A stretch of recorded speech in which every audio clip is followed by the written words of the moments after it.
Hello, welcome back to another video. Today we're going to be discussing about the best off-season moves so far during the MLS winter transfer window.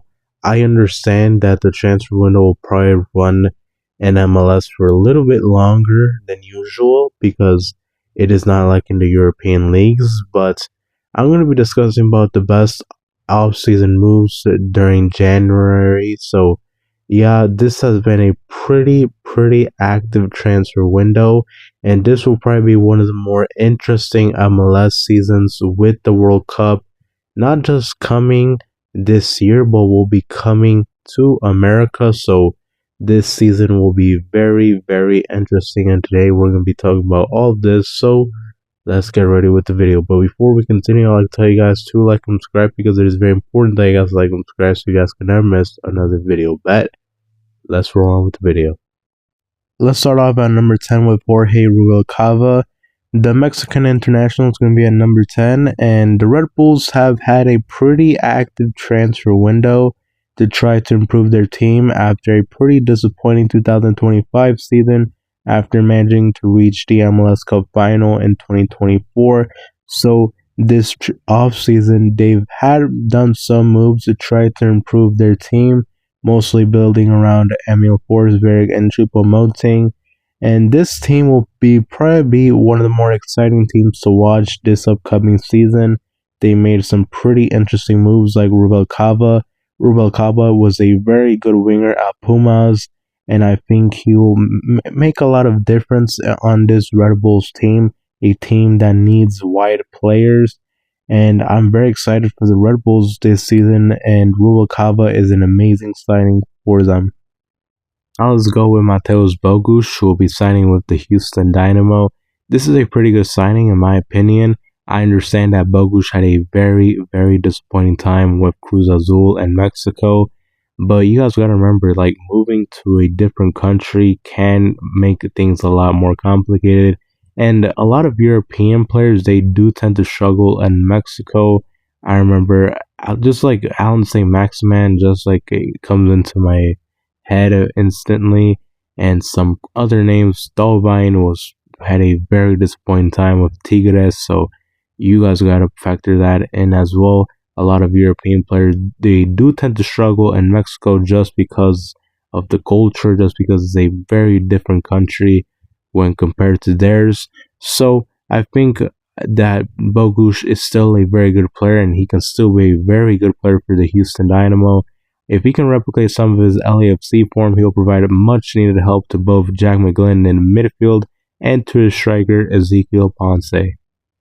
Next, let's go with Timo Werner. And if you guys were asking me back in the day, like around 2018, that I was expecting Timo Werner to be in MLS by here in this stage in his career, I'll be laughing at you. But now he is signing with the San Jose Earthquakes, which is mind-blowing, just to say the least. I remember before the 2018 World Cup, a lot of people were talking about him like if he was the next best thing that was coming out of Germany, the next great German striker. And then, well, he disappointed at Chelsea. Then he had a pretty disappointing loan sits at Tottenham. Then he returned to RB Leipzig, but he did not manage to replicate his form there. So now he's in MLS. I'm very excited for him. At least I think he could do a lot of good things in this league. He is still a pretty decent player with a good amount of pace. I just hope that he can find that form again that he used to have with RB Leipzig. But I still do think he's a pretty good player, and he could provide a lot of quality to this league and to this San Jose team. I understand that San Jose might have lost Cristian Espinoza. They lost Chucho Arango. They lost Joseph Martinez. They lost a lot of players. So I do hope Timo Werner can make some of that up. And he will have to count on some of the younger players on the team like Nico Shakiris to take major leaps for this season. Next, let's go with Stephen Eustaquio, who will be joining LAFC on loan. I'm only a fan of this only because it's on loan. If they were to sign him, I think he will cost them most likely a DP spot. And he'll be signing on loan with an option to buy. It will be like a $7 million option to buy clause. And if they do activate that, well, he will for sure be a DP because signing somebody around that fee will make them a DP. So if they sign him as a DP, I wouldn't be a big fan of it because I think LAFC have bigger needs rather than holding mid.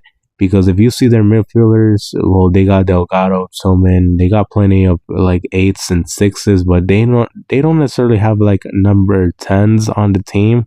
So I don't think Eustaquio will necessarily fill that void for this LAFC team, but I do think he can still provide a lot of quality to the team.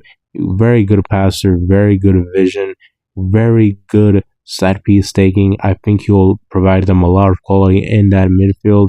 And for a team that will look to make a CCC CONCACAF Champions Cup run, I think Eustaquio could help them a lot.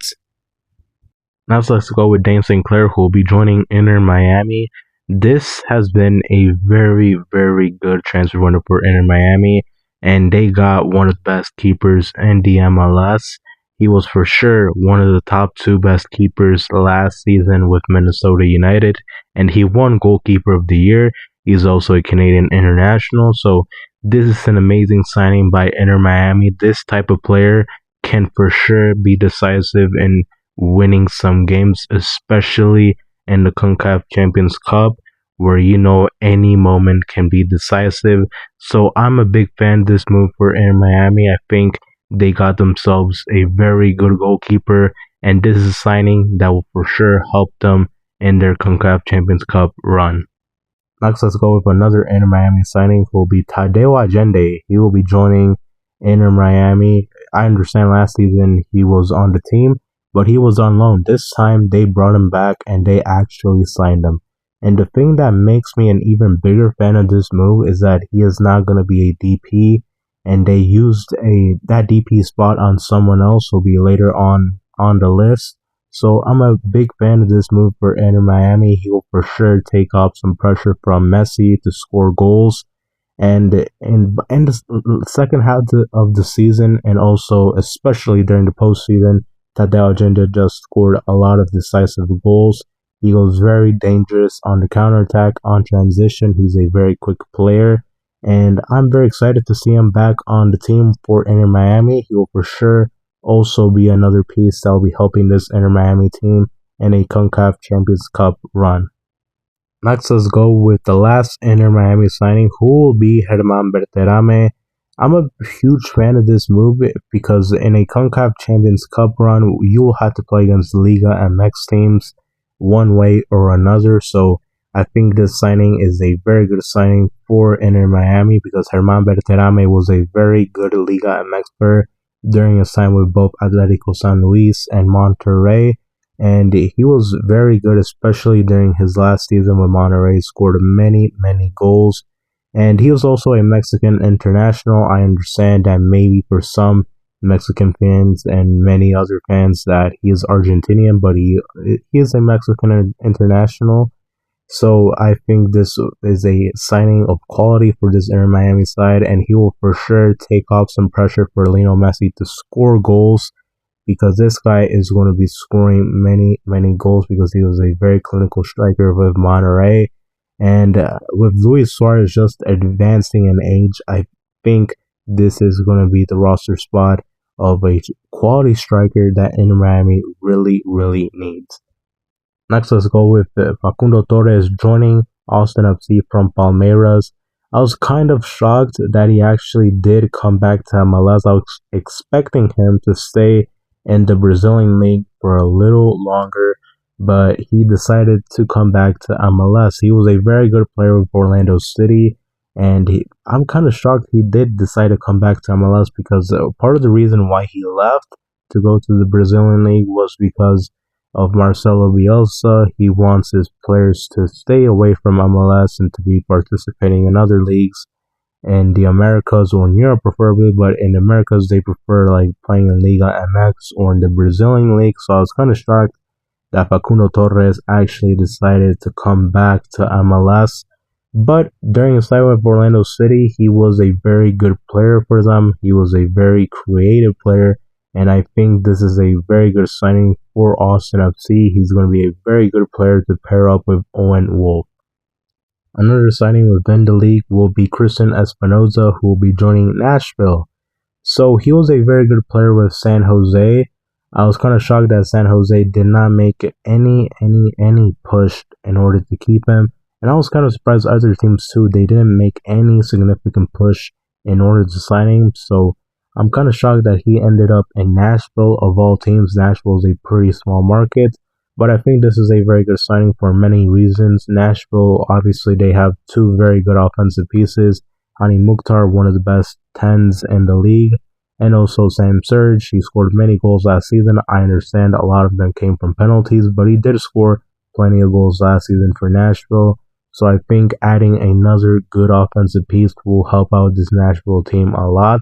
And he will be for sure be another great playmaker to pair up with Hani Mukhtar.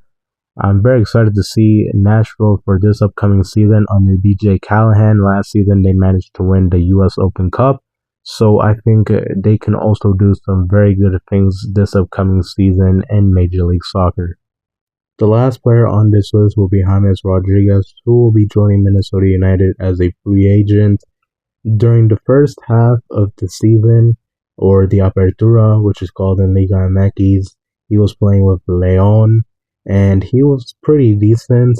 I understand that maybe his record on club level is, well, not the best, but with Colombia, well, he's one of their best ever players, and entering this league, he will for sure be one of the most skillful players when it comes to the ability that he has with the ball on his feet.